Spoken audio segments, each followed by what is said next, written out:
कभी मुझे मारते हैं, कभी मेरे पे कुत्ते छोड़ देते हैं, मेरे पे ज़ख़म पूरी बॉडी के ऊपर हुए हैं, मेरा मोबाइल, मेरी हर चीज़ वो तोड़ चुके हैं। मैं रास्ते में मरना नहीं चाहता, इसलिए I don't want to live in Pakistan. अगर आपको लाश भी चाहिए तो भी पैसा लगेगा। जो एजेंट एक कश्ती लेके जा रहा है इटली तक, उसको ये मेक श्योर करना है कि उस कश्ती में इतने ज़्यादा लोग हों कि वो रास्ते में जाके डूबने लगे। पंजाबी भाई आए और उन्होंने मुझे बताना शुरू किया, डंकी के रास्ते में जाते हुए उनके प्यारों की डेथ हो गई। लीबिया तक आप लीगल जा रहे होते हैं वीज़ा लेके। लीबिया से आगे आप पानी के रास्ते से एंटर हो रहे होते हैं towards Europe. What is the perception of Pakistani? Police वाले ने मुझे बताया गया था, मुझे 20 साल हो गए हैं सिसिली के अंदर, मैंने आज तक पाकिस्तानी पासपोर्ट नहीं देखा और मैं दिन रात पाकिस्तानी से डील करता हूँ। तो उसका ये मौक़िफ़ था कि क्या पाकिस्तान का पासपोर्ट भी होता है? कहता है every night 500 to 600 Pakistani jump from that side to this side. You Pakistani going from this side to that side, there is a problem.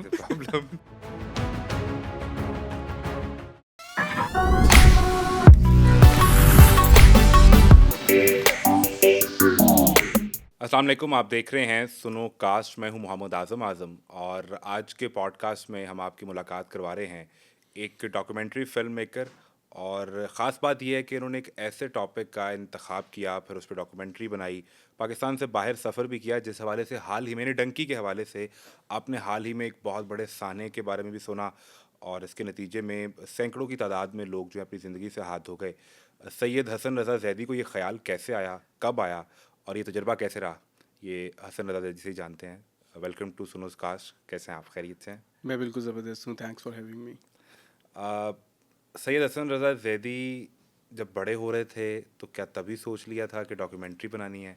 और जब ये सोच लिया कि डॉक्यूमेंट्री बनानी है तो ये भी फ़ैसला कर लिया था कि जो इल्लीगली पाकिस्तान से निकलते हैं, बॉर्डर क्रॉस करते हैं, बाहर जाते हैं, इन्हीं पे बनाऊंगा? सो बेसिकली इनलीगल माइग्रेशन के ऊपर काम करने का जो आइडिया है वो तो मुझे ट्रैवलिंग से ही आया, क्योंकि मेरा हमेशा से बहुत इंक्लाइन रहा है टूवर्ड्स ट्रैवलिंग। और बैचलर्स के अंदर ही व्हेन आई ग्रेजुएटेड तकरीबन मैं 12 से 13 मुल्क फिर चुका था और मैंने जितना भी अपने बैचलर्स के अंदर जो भी अर्न किया, जैसे भी किया, वो हर चीज़ जो है वो मैंने ट्रैवलिंग के ऊपर इन्वेस्ट की। ये वाक़या है सबोडिया का, जो कि सिसिली प्रोविंस का एक शहर है। और I was there on a film festival और वहाँ पे कुछ फिल्म मेकर्स के साथ we were having some food, बाहर बैठ के मौसम एंजॉय कर रहे थे एंड ऑल। तो वहाँ पे एक पंजाबी भाई आए और आके सबको कहने लगे give me food, give me cigarettes. तो कुछ लोगों ने डर के, किसी ने सैलेड दे दिया, किसी ने सिगरेट दे दिया एंड ऑल। और उसके बाद वो एक जगह के ऊपर वो लेके चले गए। तो I was the only brown उस जितने भी लोग बैठे थे उसके अंदर। तो मुझे थोड़ा सा बैड भी फील हुआ। उसके बाद जब मैंने खाना वगैरह ख़त्म कर लिया, मैंने उनको फॉलो किया कि वो किधर गए थे, जाके मैं मिलता हूँ, क्योंकि पंजाबी थे तो वाई नॉट, हम भी पंजाब के हैं। तो वहाँ पे जाके एक ग्राउंड के अंदर पहुँचे। ग्राउंड के अंदर वहाँ पे मुझे पंजाबी सुनाई दी गई। देखा तो 5-6 लोग वहाँ पे बैठे हुए थे और पंजाबी में बातें कर रहे थे। तो व्हेन आई वेंट देयर और उनसे बात करना शुरू की तो मुझे मालूम पड़ा कि वो लोग जलंधर से हैं, जो कि इंडियन साइड ऑफ पंजाब है। और वो लोग भी, एज़ वी नो कि इलीगल जो इमिग्रेशन है वो नॉट जस्ट पाकिस्तान से, बांग्लादेश और इंडिया और भी बहुत से साउथ एशियन कंट्रीज से होती है। तो उनसे जब बातचीत हुई, जब उन्हें मैंने बताया कि मैं पाकिस्तान से हूँ और पंजाबी हूँ, तो पंजाबी एक कनेक्शन डेवलप हुआ एंड ऑल। सो उन्होंने मुझे बताना शुरू किया कि उनको किस किस किस्म के एज एन इलीगल उनके क्या क्या प्रॉब्लम्स हैं। वो किस किस तरह से, कोई 5 महीने से वेट कर रहा है, कोई 2 साल से वेट कर रहा है अपनी हेयरिंग्स का, किसी को वर्क परमिट नहीं मिल रहा, अगर कोई काम कर रहा है तो वो छुप के इलीगली कर रहा है, कोई मांग के गुजारा कर रहा है एंड ऑल दैट। सो मैंने उनसे ये रिक्वेस्ट किया कि यार मैं आपका एक इंटरव्यू कंडक्ट करता हूँ और उस इंटरव्यू के अंदर आप ये सारे प्रॉब्लम्स मुझे बताएं और उसको फिर मैं सबटाइटल करके इटालियन के अंदर, तो हमारी स्क्रीनिंग के ऊपर वीकली बेसिस पे स्क्रीनिंग होती थी और उसके अंदर मेयर आता था। तो आई सेट के उसके सामने हम स्क्रीन करेंगे और फिर देखते हैं कि वो शायद आप लोगों के लिए कोई हेल्पफुल हो सके और समथिंग। बट विदाउट अंडरस्टैंडिंग कि वो खुद इनलीगल हैं और वो इनलीगल स्टेटस के ऊपर हैं। लाइक स्टेटस तो है ही नहीं, वो उनके पास कोई किसी किस्म का स्टेटस नहीं है। तो वो उधर से गायब हो गए। उन्होंने मुझे अगले दिन का टाइम दिया, अगले दिन मैं गया, मैंने वेट किया कि आएंगे आएंगे आएंगे, फिर मुझे एक और पंजाबी वहाँ पे मिला, ही सेड उन्होंने नहीं आना, तुसी केड़ा इंटरव्यू करना आ गए हो। आई वाज लाइक ठीक है। सो फिर आई केम बैक टू पाकिस्तान, इस पे थोड़ा सा रिसर्च करना स्टार्ट किया, तो मुझे मालूम पड़ा कि हमारा जो साउथ पंजाब है या गुजरात, मंडी बहाउद्दीन और ये एरिया, यहाँ से सबसे ज़्यादा सैचुरेशन है। और फिर इन एरियाज़ के अंदर जाके जब मैंने अपनी रिसर्च करना स्टार्ट की, तो मुझे मालूम हुआ कि वहाँ पे बहुत सी ऐसी फैमिलीज़ हैं जिनकी डंकी के रास्ते में जाते हुए उनके प्यारों की डेथ हो गई। कुछ ऐसे हैं जो कि 10-10, 20-20 साल से भी यही इंतज़ार कर रहे हैं कि शायद ज़िंदा हो, कभी फ़ोन आ जाए। और बहुत बहुत तो अजीब ये किस्म की किस साल स्टोरीज़ की हैं। बात है जब आप फेस्टिवल पे थे और आपने उस पे काम शुरू किया? ये 2016 की बात है। 2016 की। यस, और उसके बाद फिर मैं पाकिस्तान वापस आया, मैंने इसके ऊपर रिसर्च करना स्टार्ट की। रिसर्च करने के बाद मेरा ये थीसिस भी था, तो मैंने डिसाइड किया कि मैं इसी के ऊपर अपना बैचलर्स का थीसिस दूंगा, नेशनल कॉलेज ऑफ आर्ट्स में, फिल्म एंड टीवी डिपार्टमेंट। और वहाँ से फिर मैंने वापस सफ़र किया, और फिर इटली, और इटली से फिर मैं 8 कंट्रीज़ ओके। बाय रोड करके इस्तंबुल आया, और इस्तंबुल से फिर आई सो आप फ्लाइट पाकिस्तान बैक टू से फ्लाई पाकिस्तान। करके इटली गए? यस। सो होता ये है कि अगर आप बेसिकली इलीगल इमिग्रेशन का उस टाइम के ऊपर जो मेजरली रूट था, रूट चेंज होते रहते हैं depending on okay. Border policies या बॉर्डर सिक्योरिटी, कौन सी कंट्री कितना ज़्यादा बॉर्डर पे इन्वेस्ट कर रही है। तो जो इलीगल एजेंट्स होते हैं, जो रिस्पॉन्सिबिलिटी लेते हैं, या जो एक इलीगल ओवरऑल एक बिज़नेस है, बहुत बड़ा एक इलीगल बिज़नेस है, तो वो लोग रूट को चेंज करते रहते हैं। तो at that time route was कि ये लाहौर से या पंजाब से चारबाग, कोयटा से ईरान एंटर होते थे, और ईरान से फिर ये लोग इस्तंबुल, इटली, सॉरी तुर्की के अंदर एंटर होते थे, मेजरली इस्तंबुल जाते थे। इस्तंबुल एक ट्रांजिट जोन था, बिकॉज वहाँ से सीरिया से भी लोग आ रहे थे, पैलेस्टाइन से भी लोग आ रहे सब थे, वहाँ इकट्ठे होते थे? सब वहाँ पे अफ्रीकन साइड से भी लोग आ रहे थे। वो बेसिकली इस्तंबुल आज तक एक बहुत बड़ा ट्रांजिट जोन रहा है इलीगल इमिग्रेशन का। वहाँ से 2-3 रास्ते निकलते हैं। एक तो मेडिटेरेनियन का रास्ता है जो कि ग्रीस की तरफ जाता है, और वो पानी का रास्ता है। और क्योंकि ग्रीस कोस्टल गार्ड बहुत ज़्यादा एक्टिव हो गई थी 2015 के बाद, तो वो अब फिजिबल उस तरह से रहा नहीं है। तो दूसरा जो ज़मीन का रास्ता है वो ये है कि ये यहाँ से तुर्की से बुल्गारिया, बुल्गारिया से सर्बिया, सर्बिया से हंगरी, और हंगरी से फिर वंस दे एंटर हंगरी, तो हंगरी में एंटर होते ही फिर इनके लिए शेंजन स्टेट्स ओपन हो जाती हैं। तो फिर ये इनलीगल ट्रैवल करते हैं, कोई जर्मनी चला जाता है, कोई फ्रांस चला जाता है, कोई इटली चला जाता है, जहाँ जहाँ पे जिसका कोई जानने वाला होता है या जिसने तो उसको ज़्यादा बुलाया होता है वहाँ खतरनाक जाके। रास्ता कौन सा था, ज़मीन वाला या पानी का? बेसिकली दोनों रास्ते ख़तरनाक हैं। और बस बात यह है कि हमारे जो पाकिस्तान से बहुत ज़्यादा भी जो रिसेंटली भी हमारे सामने एक ट्रेजेडी वो आई। ग्रीस का, ग्रीस के करीब हुआ ना? एग्जैक्टली। तो अब जो नया रूट है वो लिबिया से है। तो ओके। पाकिस्तान से if you have around 1 million rupees, या आप एक डिसेंट अमाउंट इन्वेस्ट कर सकते हैं, तो आपको यहाँ से दुबई लेके जाया जाता है, वहाँ से तुर्की लेके जाया जाता है, तुर्की से फ्लाई करके लिबिया लेके जाया जाता है।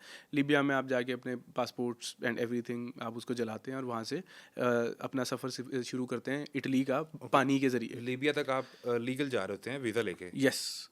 ओके। और लिबिया तक आप लीगल जा रहे होते हैं, और लिबिया से आगे आप पानी के रास्ते से एंटर हो रहे होते हैं टूवर्ड्स यूरोप। और यूरोप के अंदर आपके पास मेजरली 2 ऑप्शंस या 2 हमारे जोन्स नज़र आते हैं, ग्रीस और इटली। इटली का सिसली लगता है, और सिसली का एक मेजरली जो शहर है तरापानी, जहाँ पे मेजरली ये शिप्स आगे पार्क होती हैं। और उसके बाद दूसरी टाइप पे ग्रीस है। ग्रीस के बहुत से ज़्यादा जजीरे हैं, और वो बड़ा एक कॉम्प्लेक्स रूट है। तो मेजरली ट्रेजिडीज़ जो हमें मिलती हैं पाकिस्तानियों की, या वो जितनी ग्रीस भी वाले रूट पे वो मिलती ग्रीस वाले रूट पे मिलती हैं। लिबिया रूट के ऊपर भी हैं, लेकिन उसकी ट्रेजिडी की भी बहुत आगे डिटेल है। बिकॉज जो एजेंट एक कश्ती लेके जा रहा है इटली तक, उसको ये मेक श्योर करना है कि उस कश्ती में इतने ज़्यादा लोग हों कि वो रास्ते में जाके डूबने लगे। हैं? ओके। ये अगर वो it's a make part sure, of strategy? Is the part of the strategy. Otherwise अगर वो कश्ती अपनी सही हालत में होगी, मेडिटेरेनियन या इटालियन या शेंजन स्टेट की टेरिटरी के अंदर एंटर होके, अगर वो अपनी पूरी हालत में होगी, तो उसको वापस पुश किया जाएगा। उनकी वेसल्स आएंगी, वो उसको वापस पुश करेंगे और कहेंगे आप लिबिया जाएं, आपका इंजन भी चल रहा है, आपका फ्यूल भी है, तो आप वापस जाएं। सो दे मेक श्योर कि अगर कैपेसिटी 100 की है, तो उसको 400 पे लेके जाया जाए, ठीक है। लोगों को भरा जाए उसके अंदर। दे मेक श्योर कि लोगों के पास फूड ना हो, लोगों के पास कोई मेडिकल सप्लाईज ना हो, लोगों के पास कोई लाइफ जैकेट ना हो, और वो जैसे ही उस पानी के अंदर एंटर हो, वो ऐसी सिचुएशन के अंदर हो कि या तो लोग मर जाएं या वो कश्ती डूब जाए। तो उन पे वो इंटरनेशनली एक प्रेशर आएगा, कश्ती डूब रही है, एग्जैक्टली। और वो फिर उसको रेस्क्यू करने आएंगे, तो एग्जैक्टली। इवेंचुअली वो उस स्टेट के अंदर पहुंच जाएंगे। Once any illegal immigration immigrant जैसे वो अफ्रीकन है, वो पाकिस्तानी है, वो बंगाली है या जो भी है, वंस उसने वेसल पे स्टेप इन कर दिया, एज पर इंटरनेशनल लॉ उसके पास 15 डेज का लीगल प्रोसीडिंग का टाइम आ जाएगा. Okay. So that's basically the part of the strategy. So जैसे ही वो उनको बचाएंगे तो कि उनको रेस्क्यू करेंगे. रेस्क्यू करेंगे, तो जैसे ही वो उनको रेस्क्यू करेंगे ऑब्वियसली वो उसको अपनी वेसल के ऊपर लेकर आएंगे. वो पहले बच्चों को लेकर आएंगे, फिर ख़वातीन को लाएंगे, फिर लड़कों को लेकर आएंगे, जैसे भी वो करते हैं. वो जैसे ही लेकर आएंगे उनके पास उनका स्टेटस आ जाएगा अपना असाइलम पुट करने का, तो उनको ऑब्वियसली उसको अपनी कंट्री लेके जाना पड़ेगा. वो लिबिया तो नहीं ला सकते. अभी जो रिसेंट जो ग्रीस वाला एक इशू हुआ, जी. तो उस पर ये भी रिपोर्ट होता रहा कि उनकी जो वेसल्स थी या जो बोट्स थी वो पहुंच गई थी, लेकिन वो लोगों को रेस्क्यू नहीं कर रहे थे. So there was this one reason कि अगर हम इन लोगों को रेस्क्यू करेंगे, अपनी बोट पर लेकर आएंगे, तो अल्टीमेटली तो फिर हमें इनको टाइम देना पड़ेगा. ये लीगल 100% बिल्कुल इसी तरह से है. और इसके ऊपर और भी बहुत सी इंटरनेशनल इदारे रिपोर्ट कर चुके हैं कि मेजरली जब कोस्टल गार्ड की वेसल्स जो हैं वो वहाँ पे पहुँच जाती हैं, तो उनकी कोशिश यही होती है कि इनको पुश बैक किया जाए. उनकी कोशिश ये कभी भी नहीं होती कि इनको बचाया जाए, बिकॉज जब वो ऑब्वियसली बचाएंगे तो उनको पता है कि ये पार्ट ऑफ द स्ट्रैटेजी, और ये आज से नहीं हो रहा, ये बहुत से सालों से हो रहा है. और सो दे नो कि ये स्ट्रैटेजी है. ये कश्ती को रखा ही इस तरह से गया है कि ये डूब जाए. बुरी तरीन हालत में कश्ती जो है, जो कि अब फिशिंग के लिए भी इस्तेमाल नहीं हो सकती, उसको इस काम के लिए इस्तेमाल किया गया है एंड ऑल दैट.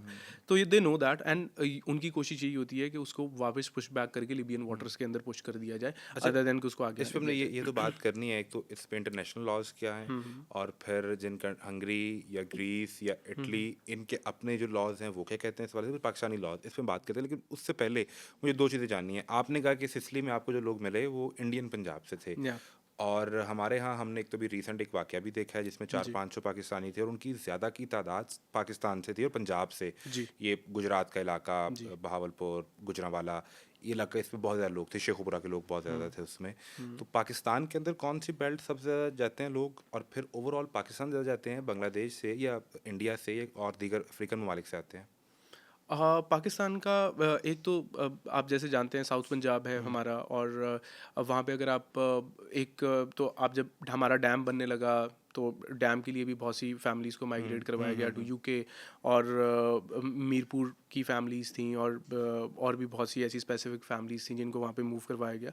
तो बेसिकली वो भी एक मोटिवेशन बनी. वो उन लोगों ने जब पाकिस्तान में पीछे अपने बड़े बड़े घर बनाए, बड़ी बड़ी कोठियाँ बनाई, तो सबने कहा ये जा सकते हैं तो हम भी चलते. और यूरोप बेसिकली एक ट्रांजिट जोन है. Every one wants to go to UK. UK, ठीक है, जो जो यहाँ से अब यूरोप, यूरोप, यस, हाँ मतलब तो ब्रेक्सिट के बाद वो निकल गया एग्जैक्टली. ना. तो असल में हदफ जो है वो यूके रहा है हमेशा से पाकिस्तान का. और ये बिल्कुल आप यही समझ लीजिए कि जिनसे हमने आज़ादी ली थी हम उन्हीं की तरफ वापस मैं जाना वही कहने चाहते हैं. था कि उन्हीं के पास जाना है, फिर वही यहाँ पे रह लेते हैं, फिर इतना क्या मसला था.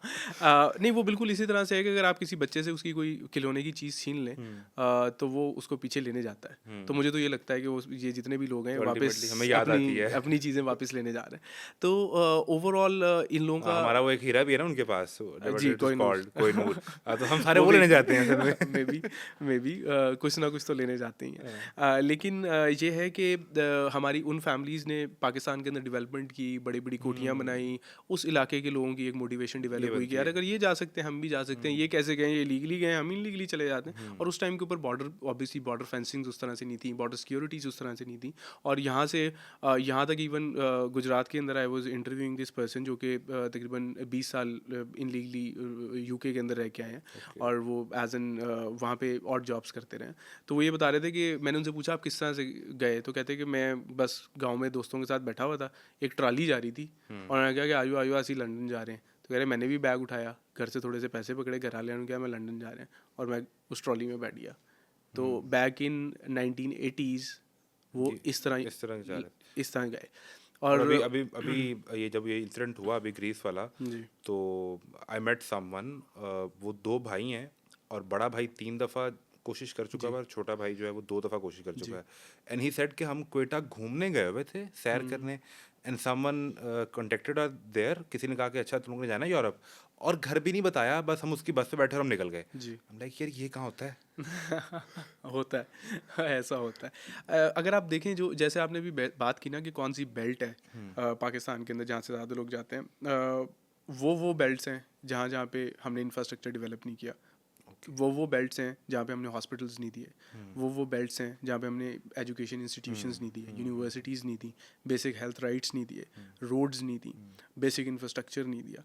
तो मेजरली मेरी रिसर्च के अंदर तो यही आया है कि उन एरियाज से आपको ज़्यादा एक इन्फ्लुएंस मिलता है या एक मोटिवेशन मिलती है। तो ये फिर इसके जिम्मेदार तो वो लोग हुए ना जिन्होंने ये सब कुछ प्रोवाइड करना था, और अल्टीमेटली ये गवर्नमेंट्स हैं जो पिछले 70-75 साल में पाकिस्तान में चलती हुई आ रही हैं।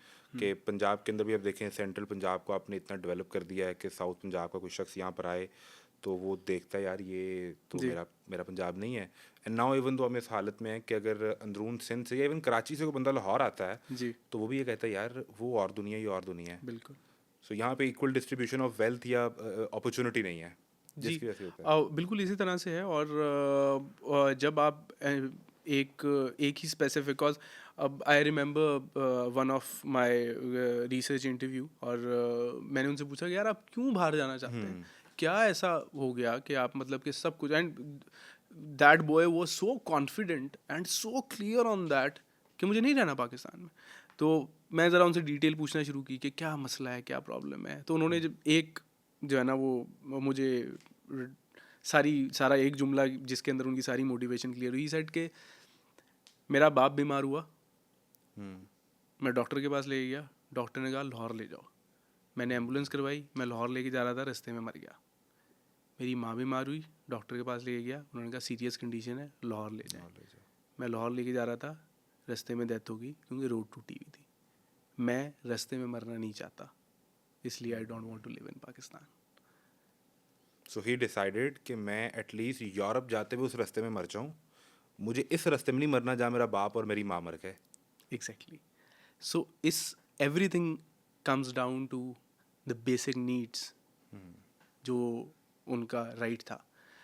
जब हम उसको पूरा नहीं कर पाएंगे तो ऑब्वियसली उसका हक है, वो देखेगा आगे पीछे जहाँ अपॉर्चुनिटी मिलेगी वो फिर चलेगा। वो देखेगा कि अगर लीगल तरीके से मैंने वेट किया, अपना बाप भी मैंने इस ज़मीन को, इस धरती को, इस रोड के नाम कर दिया, टूटी रोड के, बाप अपनी माँ भी दे दी, तो ठीक है। फिर अब लीगली नहीं मिल रहा तो इलीगली नहीं, कर। उसके अलावा आप ये भी देखिए कि अगर हम बात करें लीगल तरीके की, और लीगल तरीके से अगर हम देखते हैं तो उस शहर में या उस गांव में जहाँ पे 5वीं से ऊपर स्कूल ही नहीं है और उस 5वीं के स्कूल तक में भी टीचर नहीं आता, वो अपने आप को एम्बेसी में खड़ा होकर रिप्रेजेंट नहीं कर सकता।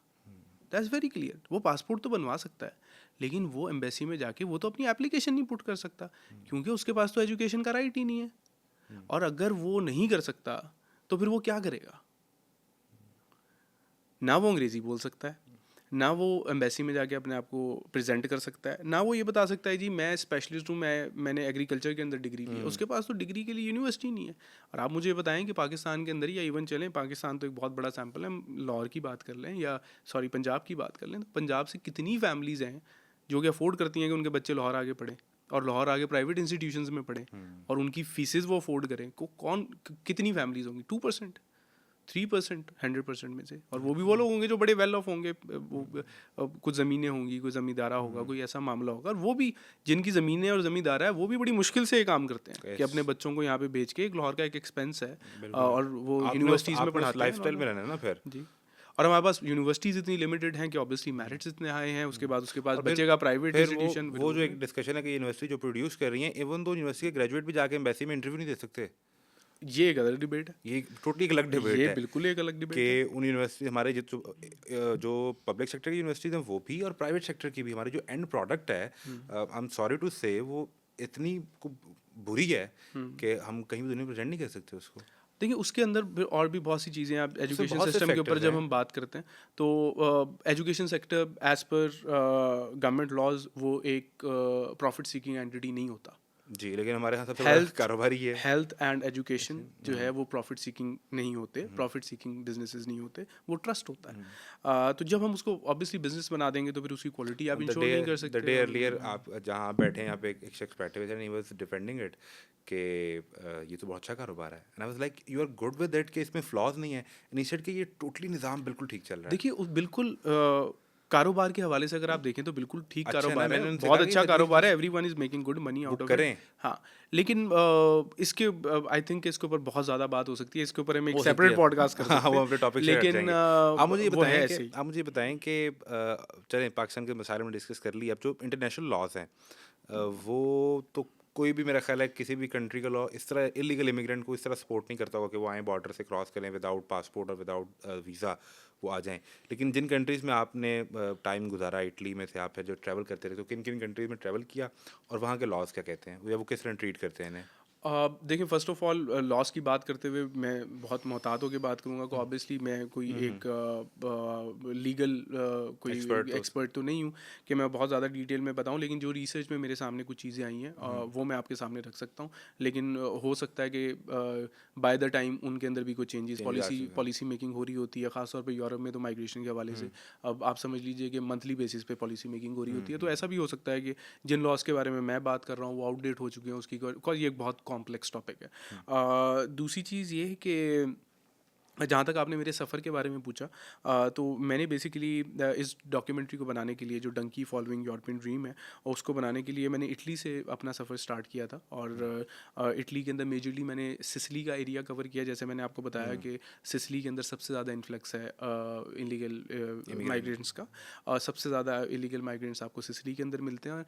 और उसी के अंदर उन्होंने फिर डिटेनिंग सेंटर्स बनाए हुए हैं, उन्होंने छोटे छोटे आप कह लीजिए सेल्स बनाए हुए हैं जहाँ पे वो उनको रखते हैं जब तक उनकी लीगल प्रोसीडिंग होती है एंड ऑल। बहुत से ऐसे सिसली के सिटीज़ हैं, मेरी डॉक्यूमेंट्री के अंदर भी मैंने वहाँ पे सारा शूट किया हुआ है कि कोई हाईवे के नीचे 10 पाकिस्तानी टेंट लगा के रह रहे हैं, कोई कोई बड़ा ब्रिज गुजर रहा है उसके नीचे कहीं छुप के 20-25 पाकिस्तानी टेंट लगा के रह रहे हैं एंड ऑल दैट। तो वहाँ पे सिसली के अंदर आपको इस तरह की काफ़ी ज़्यादा चीज़ें मिलती हैं।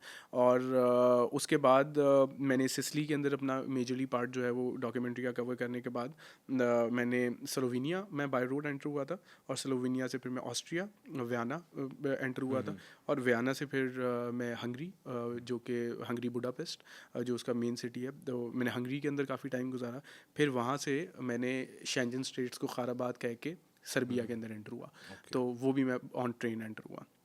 वो किस तरह से एंटर हुआ वो एक अलग बहुत बड़ी स्टोरी है कि जब आप पाकिस्तानी पासपोर्ट पे यूरोप से बाहर बाय ट्रेन जा रहे होते हैं और एक ऐसी कंट्री में जा रहे होते हैं जहाँ से रात को डेली 500 पाकिस्तानी जंप करता है यूरोप के अंदर, तो वो भी एक कॉम्प्लेक्स वो भी एक सिचुएशन सवाल होती है, होता है। वो भी एक बहुत बड़ा सवाल होता है। और फिर मैंने सर्बिया के अंदर जो बॉर्डरिंग जो सिटीज़ हैं मेजरली जहाँ पे पाकिस्तानीज रह रहे होते हैं और जंगल के अंदर रह रहे होते हैं, कोई ट्रेन लाइंस पे रह रहे होते हैं एंड ऑल, तो मेरी डॉक्यूमेंट्री के अंदर उनके बहुत ज़्यादा इंटरव्यूज़ हैं, उनके साथ मैंने काफ़ी टाइम स्पेंड किया। मतलब I was staying with them, और खाना भी उनके साथ ही खाना, बैठे रहना, उनसे बात करना, just to make them comfortable with the camera, ताकि वो बात कर सकें। ताकि वो बात कर सकें, उनको अपने बारे में बताना, क्योंकि आपको एक एज एन डॉक्यूमेंटेरियन आपको एक ट्रस्ट लेवल भी डेवलप करना पड़ता है ताकि आप अच्छे से अपनी जो केस स्टडी है उससे बात कर पाएँ। सो उधर से फिर मैं आई एंटर्ड बुल्गारिया, बुल्गारिया से कोसोवो से होता हुआ आई एंटर्ड तुर्की। और तुर्की के अंदर I basically my plan was कि मैं इटली से बाय रोड पाकिस्तान एंटर होऊंगा थ्रू ईरान, बट ईरान का मुझे वीज़ा नहीं मिल सका due to lots of other reasons, और फिर मुझे फ्लाई बैक करना पड़ा तो लाहौर टर्की से आप पाकिस्तान। फ्लाई बैक करके जी, आपने पाकिस्तान। फ्लाइट इस्तांबुल से ली और लाहौर आ जी, गए। मैंने इस्तांबुल अतातुर्क एयरपोर्ट से लेके लाहौर में मैं लैंड हो गया। अब ये जो डॉक्यूमेंट्री आप बना रहे थे, so it was your thesis work also, और अपने I guess final year project के लिए ये बना रहे थे। जी। तो फंड फिर इसमें आपके पास फंडिंग कहाँ से आ रही? इतना आपने वास्ट ट्रैवल करना था या अपने अपनी पॉकेट से एक्सपेंस कर रहे थे? डॉक्यूमेंट्री जो obviously that was my thesis project, और थीसिस प्रोजेक्ट जो है वो आप खुद ही प्रोड्यूस करते हैं, वो प्रोड्यूस इन अ वे कि आप खुद ही उसके ऊपर आप इन्वेस्ट कर रहे होते हैं। तो आई वाज उससे पहले भी I was working in the market as an commercial director, commercial cinematographer and all. तो हम जितने पैसे उससे बनाते थे अपने थीसिस के लिए फर्स्ट ईयर से जोड़ना स्टार्ट कर देते हैं। और एनसीए के अंदर ये ट्रेंड है कि आप फर्स्ट ईयर से जितना काम करते हैं आप एक अमाउंट जो अपने थीसिस के लिए रखना शुरू कर देते हैं, and that's what I was doing. और उसके साथ साथ जो ये 7 to 8 कंट्रीज़ का ट्रैवल है बाय रोड का और वो सारा कुछ, तो ये ऐसा ट्रैवल नहीं है कि I was staying in Airbnbs and I was staying in वो बुकिंग बता रहे डॉट हैं कि कॉम उन्हीं के के साथ रह रहे अपार्टमेंट्स थे। एंड ऑल, तो ऐसा कुछ नहीं है। मैं उन्हीं लोगों के साथ रह रहा था। और उसके अलावा अगर मैं किसी ऐसी सिटी में हूँ जहाँ पे मुझे बुक भी करना है तो आई वाज बुकिंग हॉस्टल्स, और हॉस्टल्स के अंदर कुछ ऐसे हॉस्टल्स रेस्टोरेंट्स जहाँ पे किचन अवेलेबल है और किचन के अंदर भी आप कुछ चावल उबाल के खा रहे हैं या कुछ Minimum ऑमलेट्स बना cost रहे हैं, वाला जितनी मिनिमम कॉस्ट आप कर सकते हैं। Otherwise I was not able, मैं तो कभी भी नहीं कंप्लीट कर पाता इतना बड़ा ट्रैवल अगर मैं बहुत शाहाना अंदाज में इसको करता। और मेरा ख्याल है कि अगर शाहाना अंदाज में करते तो वो उसका जो डॉक्यूमेंट्री की ओरिजिनलिटी है और जो उसका टेक्सचर है वो भी शायद ख़त्म हो खराब जाता। होता। अभी तो आपने एक या बात की कि working as a commercial director, so अभी हम ऑफ द रिकॉर्ड भी बात कर रहे थे, आपने शार्प फिल्म की सिनेमाटोग्राफी भी की, जी। सो इसके अलावा और क्या प्रोजेक्ट्स चलते रहते हैं, मार्केट में क्या काम कर रहे हैं? अच्छा, मेजरली मेरा तो पाकिस्तानी सिनेमा के लिए मैं 2 फ़िल्म्स कर चुका हूँ और 2-3 फ़ीचर डॉक्यूमेंट्रीज़ कर चुका हूँ, जिसके अंदर I did cinematography for Shah back in 2015 और उसके बाद I was the second unit director for motorcycle girl. Okay. So motorcycle girl अगर आप लोगों ने ज़ैनत इरफ़ान। ज़ैनत इरफ़ान एंड सोहाई अली आबरू के साथ। Okay. So I was the second unit director for that. Sohail Abro was playing Zenith's yes, life story. Exactly. और उसके बाद I have done lots of other Pakistani feature length जो कि इंटरनेशनल फिल्म फेस्टिवल के लिए भी गई और कुछ पाकिस्तान के अंदर भी चली। उसके साथ साथ I make my on documentaries. मैं अभी इस राइट आफ्टर माई ग्रेजुएशन मैंने अपना मास्टर्स किया। मास्टर्स का जो मेरा थीसिस एनसीए है से वो भी? मैंने एनसीए से किया और जो मेरा मास्टर्स का थीसिस है वो भी इसी इलीगल माइग्रेशन के ऊपर ही है। ओके। और वो अभी रिसेंटली मियामी फिल्म फेस्टिवल और ओक्लाहोमा का एक फेस्टिवल है उसके अंदर चल रहा है। और उसके बाद now I am doing my PhD और पीएचडी के अंदर भी मैं इलीगल इमिग्रेशन के ऊपर ही काम कर रहा हूँ और उसी के ऊपर रिसर्च पेपर्स लिख अगेन रहा फ्रॉम एनसीए? हूँ। No, I am doing it from Soka school of creative arts UL. Okay. Yes. तो मुझे ये बताएं कि ये जो भी आपने बताया कि वो मियामी फिल्म फेस्टिवल में आपकी डॉक्यूमेंट्री गई, अभी भी आप जिक्र कर रहे थे मजीद फिल्म फेस्टिवल में डॉक्यूमेंट्रीज भेजते हैं, सो दे पे यू और you pay them as a fee, entry fee, ये क्या कॉन्सेप्ट होता है?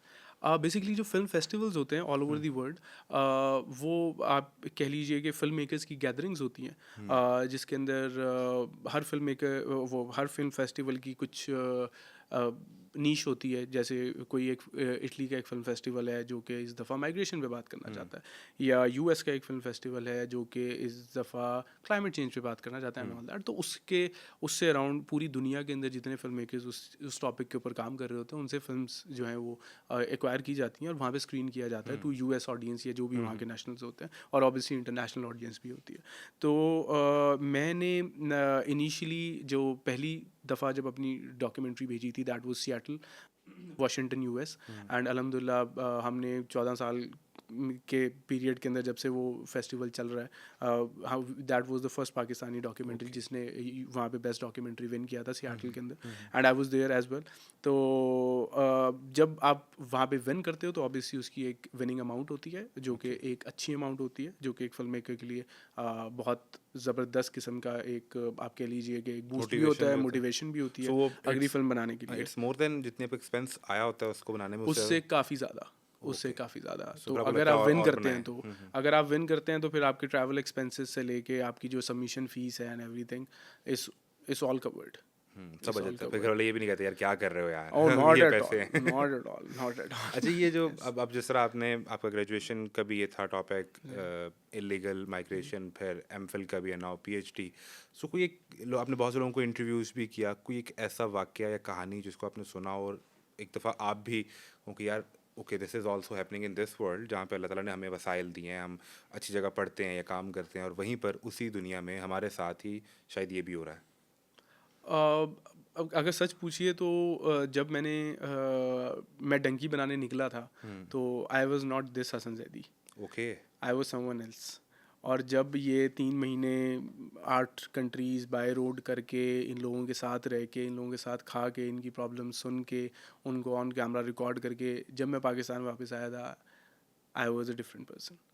क्योंकि जब आपको रियलिटी ऑफ लाइफ हिट करती है, आप एक प्रिविलेज क्लास से हैं और ऑब्वियसली हम यहाँ पे बैठ के ये बात कर रहे हैं तो ये भी हमारी एक प्रिविलेज है। Obviously.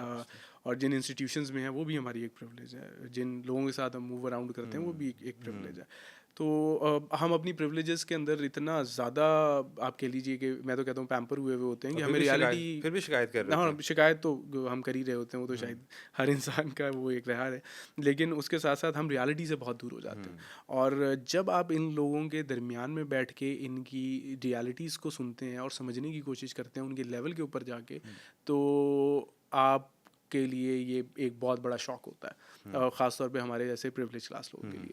तो मैं तो ये समझता हूँ कि मैं लकी भी रहा इस हवाले से कि मैं ज़िंदगी को ज़रा करीब से देख सका। एक तो बॉर्डर्स के ऊपर भागना जहाँ पे आपको डर लग रहा हो कि कभी भी फायर हो सकता है, उसको उधर से लेके, और इन लोगों के साथ रहना और इन लोगों की प्रॉब्लम सुनना। एक ऐसा इंसान आपको मिल रहा है जो कि कह रहा है कि मैं 8 लाख रुपए कर्जा लेके पाकिस्तान से निकला था, अब मुझे किसी तरह यूरोप पहुंच के 8 लाख वापस लौटाना था। अब यहाँ पे मैं 4 दफ़ा पुलिस से पकड़ा गया हूँ, मैं 3 लाख और मंगवा चुका हूँ।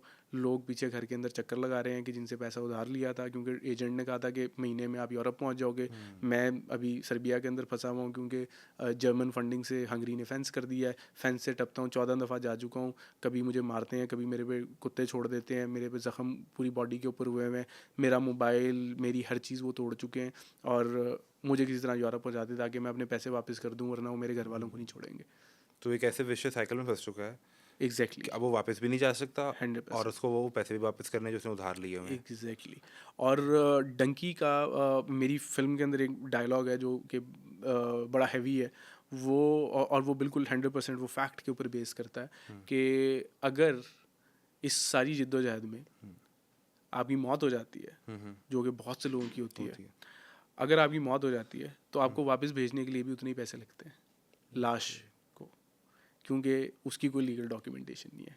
उसने उसी तरह से ईरान और तुर्की की बसों के अंदर एक बेडशीट में लिपट के वापस पाकिस्तान आना है ताकि लोग उसको दफना सकें और उसकी फातिया पढ़ सकें। और वो जो लवाहकीन है वो उसके पैसे भी देते हैं। वो उसके भी पैसे देते हैं, अदरवाइज़ उस लाश को वहीं फेंक दिया जाएगा। अगर आपको लाश भी चाहिए तो भी पैसा लगेगा।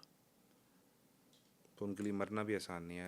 100%। एंड आई रिमेंबर, चूँकि जिन दिनों ये ग्रीस वाला वाक़या हुआ, and I was extensively reporting it, मैंने कुछ बहुत से लोगों को इंटरव्यू भी किया, एंड द गाय सेड के वो तुर्किया के बॉर्डर से एंटर होते हुए वो एक पहाड़ी इलाका, और अपने पहाड़ी नीचे उतरनी होती है, माको की पहाड़ी। And then there is the Turkish border, और उस पहाड़ी के नीचे खाई में मैंने कुत्तों को लाश खाते हुए देखा जो वहाँ क्रॉस करते हुए, and I was like okay. देखिए इसमें बेसिकली अगेन जब एक इलीगल बॉर्डर क्रॉसिंग है, उस बॉर्डर क्रॉसिंग के ऊपर कैमरास भी लगे हुए हैं, ठीक है, और ऑब्वियसली बॉर्डर पुलिस भी वो देख रही है। और अगर वो मूवमेंट डिडक्ट कर लेते हैं, मोस्टली इन लोगों के टाइम सेटअप हुए होते हैं, उन्हें पता है शिफ्ट चेंज हो रही है, 15 मिनट का टाइम है, जितने लड़के गुजार सकते हो आप गुजार दो। तो जब ये सारी चीज़ें चल रही होती हैं तो आप रुक नहीं सकते ना, आपके साथ 50 लोगों का ग्रुप है या 60-70 लोगों का ग्रुप है। और बड़े मज़े की फाइंडिंग्स मैं इंटरव्यू करता हूँ तो मेरे सामने आई कि जो इलीगल एजेंट्स होते हैं वो वेट करवाते हैं सेफ हाउस के अंदर या किसी एक जगह के ऊपर, और कोशिश करते हैं ज़्यादा से ज़्यादा लड़के हो जाएं। जितने ज़्यादा लड़के होते हैं उतना ज़्यादा एंटर होने का चांस होता है। उनको बताया जाता है कि जैसे ही आप के पीछे से फायर ओपन हो, आप सब ने डिफरेंट डायरेक्शंस में भागना है, डिस्पर्स हो जाना है। ऐसा नहीं होगा कि सारे 100 का 100 एक जगह पे जा रहा है। So everyone needs to disperse. Disperse होने में क्या होगा, एक ग्रुप पकड़ा जाएगा, 2 ग्रुप पकड़े जाएंगे, बाकी तो निकल जाएंगे। तो वो एज एन उसको डिस्पर्स करने के लिए भी यूज़ होता है। बट ऑब्वियसली अगर उसके दौरान किसी की तबीयत ख़राब हो गई है, किसी को चलते हुए चोट लग गई है, किसी को पानी नहीं मिल रहा है, तो या कोई रुकेगा नहीं किसी का वेट। कोई नहीं रुकेगा, क्योंकि पीछे जो एजेंट चल रहा होता है उसके हाथ में डंडा होता Yes, वो है, मार गन देगा। उसने लगाई हुई होती है, और वो मार रहा है। कोई गिर गया है तो वो कह रहा है कि ये गिर गया, इसको यहीं पे छोड़ दो और आगे चलो। और ये एक अंडरस्टैंडिंग होती है कि जो रह गया वो रह गया, जो चला गया वो चला गया। वेल, अब जब आप ये सब बना रहे थे, and you were with working with authorities in 6-7-8 countries में जहाँ पे आप काम कर रहे थे, what is the perception of a Pakistani person? Very interesting question. Authorities के साथ मेरा सबसे पहला जो इंटरेक्शन हुआ that was in Sicily again. और मैंने सिसली में एक दूसरी सिटी जाने के लिए ट्रेन का टिकट लिया, ठीक है। और मैंने 5 या 6 यूरोज़ का टिकट था, तो मैंने उसको पे किया, उसने मुझे ट्रेन का टिकट दिया। तो जो खातून जिन्होंने मुझे टिकट दिया, तो मुझे लगा कि उनके फेस जेस्चर्स से ना वो थोड़ी सी परेशान है या उनके लिए कुछ नया है। एंड आई वाज लाइक ठीक है व्हाटएवर। तो मैंने अपना लगेज पकड़ा, तो आई वाज मूविंग, तो मुझे आवाज़ आई कि पीछे से उन्होंने फ़ोन उठा के कोई कॉल किया। तो आई वाज लाइक ठीक है जो भी है, की होगी किसी को कॉल, और वो इटालियन बोल रही थी ऑब्वियसली, तो मैं समझ नहीं पाया कि उन्होंने क्या बात की। तो जाके मैं प्लेटफॉर्म पे खड़ा हुआ, तो वो ये मेरी डॉक्यूमेंट्री में भी है। अब 4 पुलिस वाले आते हैं और उन्होंने मुझे पकड़ लिया, एंड दे सेड के कहाँ से हैं आप? तो I said I am from Pakistan. They said के पेपर मतलब वो पासपोर्ट Documents तो मैंने उनको पासपोर्ट दिया। तो उस पुलिस वाले ने मुझे बताया गया था, मुझे 20 साल हो गए हैं सिसिली के अंदर, मैंने आज तक पाकिस्तानी पासपोर्ट नहीं देखा, और मैं दिन रात पाकिस्तानी से डील करता हूँ। तो उसका ये मौक़िफ़ था कि क्या पाकिस्तान का पासपोर्ट भी होता है? ओके। क्या So पाकिस्तान में पासपोर्ट भी होता so है? perception is कि पाकिस्तान में पासपोर्ट ही नहीं है exactly and they travel without passport. Exactly कि उधर तो ये परसेप्शन है कि उनका तो पासपोर्ट ही नहीं होता, क्योंकि उन्होंने 20 साल में जितने भी पाकिस्तानी देखे किसी हैं के पास था ही सिसिली के नहीं। अंदर, किसी के पास था ही नहीं, सब इलीगल थे। और उन्होंने जिन्होंने कॉल करके पुलिस को कॉल किया, उनके लिए ये एक नई बात थी, बिकॉज एज एन इनलीगल आप by air and by train travel नहीं कर नहीं सकते, तो करते। मोस्टली वो बस के अंदर करते हैं, बस में भी नहीं कर सकते, लेकिन वो ये है कि किसी को ब्राइब कर दिया है, कुछ कर करा के वो कर लेते हैं। तो उनके लिए ये था कि एक पाकिस्तानी कॉन्फिडेंटली आया और ट्रेन का टिकट और मांग उन्होंने रहे ट्रेन का टिकट पकड़ा और वो चला गया। तो ये कैसे हो सकता है? ये ब्राउन है और ये ट्रेन पे ट्रैवल कर रहा है और ये पाकिस्तानी है, ये तो नहीं हो सकता। लेट्स चेक कॉल करो द ये कोई पुलिस, एजेंट है। ये let's call the police. So police आई, उनको मैंने अपना पासपोर्ट दिखाया, एंड लकीली मेरे पासपोर्ट के ऊपर एक गुड ट्रैवल हिस्ट्री थी। मैं उससे पहले यूएस के अंदर university of Texas and Austin scholarship पे पढ़ के आ चुका था, डॉक्यूमेंट्री, और भी बहुत सी जगहों के ऊपर मैं ट्रैवल कर चुका था। तो जब आपके पास ट्रैवल हिस्ट्री होती है तो थोड़ा सा सपोर्ट हो जाता है। तो उन्होंने मुझे काफ़ी देर रोक के रखा, फिर उन्होंने कहा कि अच्छा ठीक है जाओ। तो एक तो ये इंटरेक्शन हुआ, फिर बहुत से स्टेशंस के ऊपर पुलिस ने मुझे पकड़ा, वो इसीलिए कि एक पाकिस्तानी जब आपको स्टेशन पे नज़र आएगा, उसने बैग डाला हुआ है, जॉगर्स पहने हुए हैं, तो उसका मतलब है वो तो डंकी लगा के आया है। और ये बड़ी क्लियर सी परसेप्शन है यूरोप के अंदर। तो एक और जो सबसे इंटरेस्टिंग इंटरेक्शन वो मेरा रहा है when I was entering Serbia from Hungary. And हम बेसिकली एक ट्रेन पे ट्रैवल कर रहे थे, और जब सर्बियन बॉर्डर आता है तो होता ही है कि इमिग्रेशन जो है ना वो आपकी ट्रेन बाहर से लॉक कर देती है, और बाहर जो है वो डॉग्स को छोड़ दिया जाता है, स्निफिंग डॉग्स होते हैं, सिक्योरिटी डॉग, गार्ड डॉग्स होते हैं, और एक इमिग्रेशन ऑफिसर अंदर आता है ट्रेन के, और उसके पास एक डिवाइस होती है जो कि इंटरपोल से कनेक्टेड होती है, जो भी Okay. डाटा उसके पास रिकॉर्ड चेक वो एग्जैक्टली वो सबका रिकॉर्ड चेक कर रहा होता है। सो वो ट्रेन 3 घंटे रुकी रही, हसन जरी वैसे सिर्फ हसन जैदी की वजह से। एसी बंद हो गए, लोगों को पसीने आ रहे हैं, और पूरी ट्रेन सिर्फ मुझे देख रही थी कि ये कौन सा अजाब आ गया कि ये पाकिस्तान से कौन आ गया इस ट्रेन के अंदर, हम क्यों नहीं जा सकते आगे। तो उन्होंने मेरी each and every single detail, travel history से लेके हर डॉक्यूमेंट से लेके हर चीज़ इन डिटेल देखी, और 3 घंटे के बाद उसने मुझे मेरा पासपोर्ट दिया, एंड ही सेड कि brother, I know there is a problem, but I can't find it this time. Oh I'll my catch you next time. God. And I was like, brother, where's the problem? अभी still 3 घंटे बाद 3 घंटे बाद भी वो इस चीज़ के ऊपर कन्विंस था कि कुछ ड्रामा है, कुछ गलत है। तो I said where's the problem? कहना you see this border? तो बिल्कुल ट्रेन के सामने बॉर्डर नज़र आ रहा था जो हमने क्रॉस करके सर्बिया में एंटर होना था। कहता है every night 500 to 600 Pakistani jump from that side to this side. You Pakistani going from this side to that side, there is a problem. There's a problem. We And I was like, we are not used to it. I was like, okay, you're right. तो और उसके बाद बड़ा interesting ये हुआ कि मैं जैसे ही सर्बिया के अंदर एंटर हुआ, और मैंने बिल्कुल बॉर्डर के साथ ही एक सिटी थी, उस सिटी के अंदर मैंने बुकिंग करवाई हुई थी एक हॉस्टल के अंदर। तो अब जैसी वो सिटी आई, मेरे पास कोई सर्बियन करेंसी नहीं, मुझे कोई सर्बियन ज़बान नहीं आती, मेरे मोबाइल के अंदर कोई इंटरनेट कनेक्शन नहीं, नथिंग। एंड जैसी वो सिटी आई, that was the first stop right after the border. I tried open my gate कि मैं ट्रेन से नीचे उतर सकूँ, मैं उसको ओपन नहीं कर पाया। 25-30 सेकंड का स्टे था, ट्रेन दोबारा चल पड़ी, और वो बर्गराट की तरफ चल पड़ी जो कि उनका मेन सिटी है। सो आई कॉल्ड द हेल्प कि यार ये क्यों नहीं खुल रहा। तो ट्रेन का कुछ स्टाफ आया, उनसे तो दे सेड कि दैट इमिग्रेशन ऑफिसर, उसको पता चला था कि तुमने इस स्टॉप पे उतरना है, तो उसने तुम्हारा गेट ओपन नहीं किया बाहर से, ताकि तुम इधर ना उतर सको, क्योंकि तुम फैसिलिटेट करोगे इलीगल जो लोग पाकिस्तानी है यहाँ पे उनको। तो ऑब्वियसली जब आप इस तरह के चीज़ों के ऊपर काम करते हैं और एज एन इन्वेस्टिगेटिव पीसेस करते हैं, तो इस तरह की बहुत सी चीज़ें आपके साथ होती हैं। और आपके अपने लिए भी जो हर्डल्स आती हैं एग्जैक्टली और इवन मेरी डॉक्यूमेंट्री का एक बहुत बड़ा पार्ट है जो कि हंगरी सर्बियन बॉर्डर पे है, कि मैं बॉर्डर के ऊपर भाग रहा हूँ, एंड देयर आर कैमराज जो मेरी फ़ोटोज़ ले रहे हैं ऑल। बट उसके बाद मैंने कभी सर्बिया वीज़ा अप्लाई नहीं किया, पता नहीं क्या होगा। here is the problem, he's coming back. He's coming back, Well, yeah. thank you very much. It was really interesting to talk to you. And I guess कि आपने जितना काम किया और कर रहे हैं, there are a lot of things, उसके लिए हम फिर एक बैठक करेंगे, एक सेशन करेंगे, आपके साथ बैठेंगे। और आई होप सो कि ये कल्चर इस तरह से ख़त्म हो कि यहाँ पर अपॉर्चुनिटीज़ मिलें, ये लोग यहाँ पर रहें, और जो यहाँ से ब्रेन ड्रेन हो रहा है, जो काम करने वाले लोग जा रहे हैं, अगर वो पाकिस्तान के लिए मेहनत करें तो पाकिस्तान में क्या चेंज नहीं आ सकता हमारे सिस्टम में।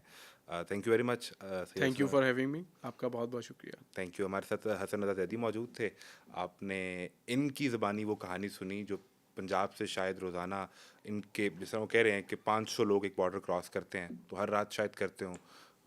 एक नए गेस्ट के साथ फिर हाज़िर होंगे। इजाज़त दीजिए। अल्लाह हाफ़िज़।